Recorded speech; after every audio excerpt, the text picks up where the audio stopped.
dia lo jaja lo nil phan botram nang pi je enut alo so kana son to ase nili dak se ko lo je hoyto asap ke chok che dogok thai lo sita nili ji tu bang social media nang po teng kana bang ke nang tum na ok nang du ba nang bi se mana ke ko ke cepat coy den ma ko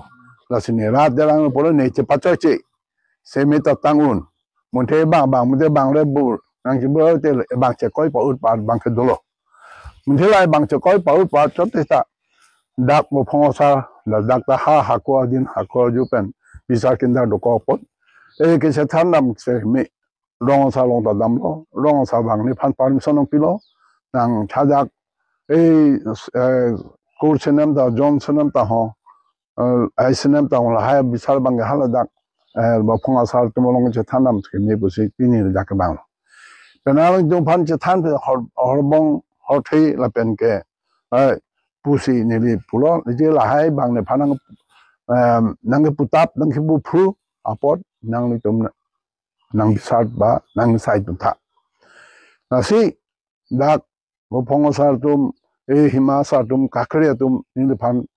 ke ko nang cham du lo aja du lo hoitu ai sab to ko asa ba photo dulo de paklang pachan thame aso bosu bange lasi even bang chibni sa da nang pulo ai lopot sita nang tung la nang pu lam thya joine nili tum hala so ke ko forensic laboratory rang ko thai lopot hajamo result pen pu afisi kadok oita pu me amar non hala result kan play ko social media ni phanang bok tu da bange pene dhitang nang lo ni bang da choke kelet puege puteke dage muni na tum kelet puege puteke ne chocolate ni pu phana bangkali ne chocolate ni physical relation da be ne li a holam le pulete lai ta non bang kadok ko benang che than dun elo khoitu man is not perfect muni ke perfect abida ta re me thang chocolate plate jur bosti bang nang e kuriya thondo it is a planning ben sila tum ke claim athe inwekali it a gangster geng ben sena kuri inwera karbar karila so bostu bangke sital hai ni chidin dijo angke planning pakas hala photo kuri se kuri lake inwera kam gali lake planning gangster tamane ne pan blackmailing honey trapping la benke extortion